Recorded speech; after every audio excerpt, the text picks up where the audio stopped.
2016, and it seems that we are not out of the woods yet. We have another coronal hole turning towards Earth as we speak. Now, not more than 72 hours ago, I mentioned this in one of my other videos, that as we were watching the first coronal hole passing by Earth, I noticed on the left side of the video from the SDO that there was another coronal hole that had already formed. And I did mention that there was a very high possibility that this coronal hole would not close and it would be turning towards Earth. Well, I was just catching up on some SDO footage, and lo and behold, this coronal hole has not shrunk in size. It has not gotten any bigger. However, it is turning towards Earth. Now, I'm going to give you a better view of it with this footage, and just so there's no mistake, I'm going to show you right here the SDO website, and this is for public use. Anybody can go here and you can check this information out for yourself, but we're going to use this pink purplish video because it will give you a better definition of this coronal hole that is turning towards Earth.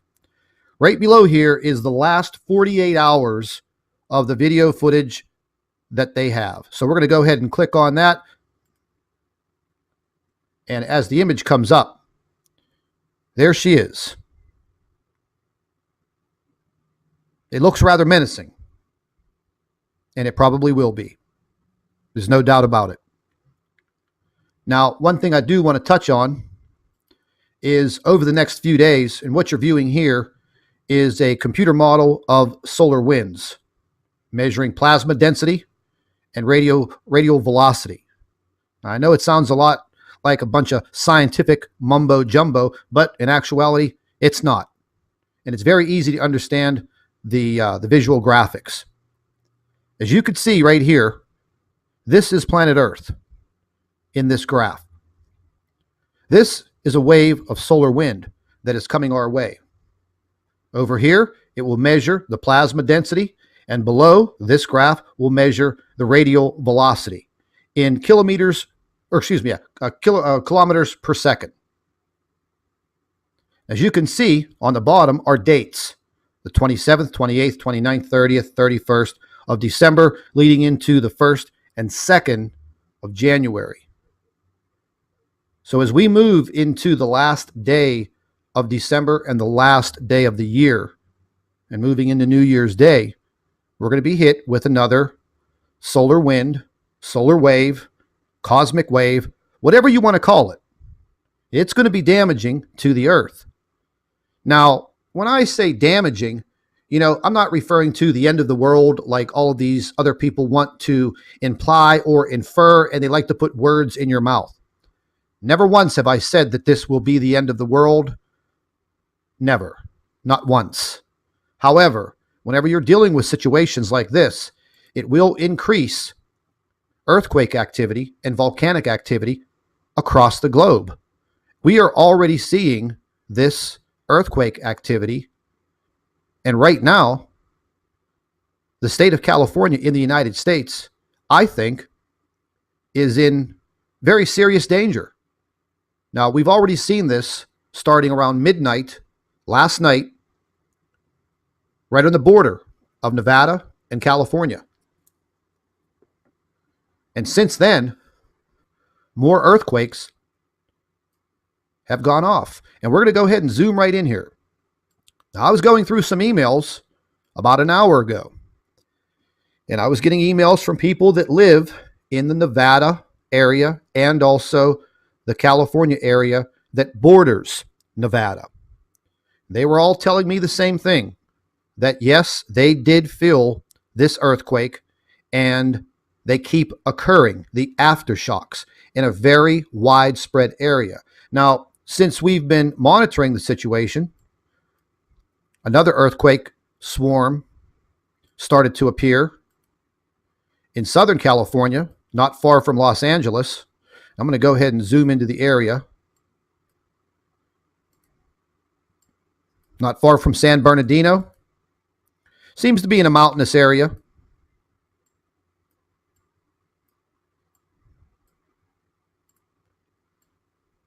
And they registered a magnitude 3.94.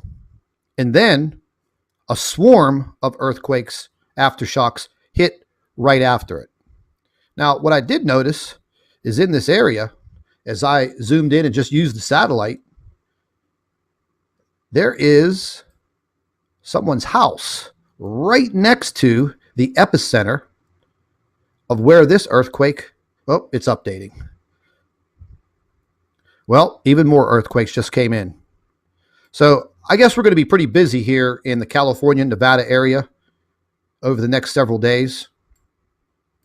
But what I was trying to show you is right near that magnitude 3.94, probably within 100 yards of the epicenter, was a lonely old ranch style house, literally sitting there all by itself. And you can guarantee that they felt that. There's no doubt about it. But you can see these earthquakes are starting to form more frequently all along California's coast, all along the intersections of California, all the way up the coastline. They will definitely start to hit as time goes on. So we will keep an eye on all of the earthquakes that are occurring. They are going to increase.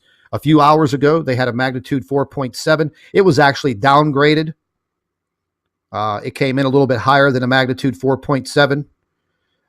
They had another one, 4.8, off the coast of Japan. And down in Papua New Guinea again, magnitude 5.8. Now, one thing I wanted to mention to you, over the last couple of days, they have an active volcano in the Aleutian Islands, Bogoslav volcano. This volcano did erupt a few days ago, and they had an aviation alert because they didn't want planes flying through it. So I thought I would just go ahead and take a look at where exactly this volcano is. So I punched it into Google Earth, and it's going to go ahead and zoom us right in to the area. And you could see it's a very, very small island. I'm kind of wondering if this island was just not formed by the underwater volcano, which is probably the case. Now, scientists are keeping their eye on this volcano, and from what I've been reading, they have it on red alert, meaning the possibilities of a major eruption are most definitely the case. Now, I'll attach a link directly to this article that lists all the information on volcano Bogoslav. And if this volcano goes off and this volcano erupts, I can only imagine what will be in store for. But we will keep you updated on all of this information. And we're also going to be doing a story on the incoming Comet 45P, Honda 45P, which will be coming very, very close to Earth on New Year's Day through on or about February 11th through the 14th. And this will also stir the sun up. We will possibly see a lot of CMEs. And this should be a very interesting time going into the new year for 2017. So if anybody in the earthquake areas of California or Nevada have any testimonials that you'd like to send me in by email, you can send them into nibiruPlanetX2016@gmail.com.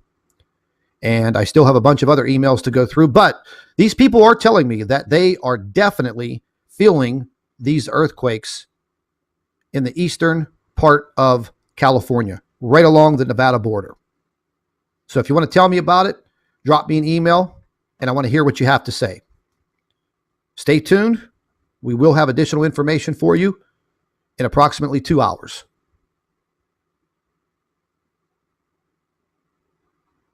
Hello, everybody. Welcome back to the Nibiru channel. It is December 28th, 2016, and it seems that we are not out of the woods yet. We have another coronal hole turning towards Earth as we speak. Now, not more than 72 hours ago, I mentioned this in one of my other videos, that as we were watching the first coronal hole passing by Earth, I noticed on the left side of the video from the SDO that there was another coronal hole that had already formed. And I did mention that there was a very high possibility that this coronal hole would not close and it would be turning towards Earth. Well, I was just catching up on some SDO footage, and lo and behold, this coronal hole has not shrunk in size. It has not gotten any bigger. However, it is turning towards Earth. Now, I'm going to give you a better view of it with this footage. And just so there's no mistake, I'm going to show you right here the SDO website. And this is for public use. Anybody can go here and you can check this information out for yourself. But we're going to use this pink purplish video because it will give you a better definition of this coronal hole that is turning towards Earth. Right below here is the last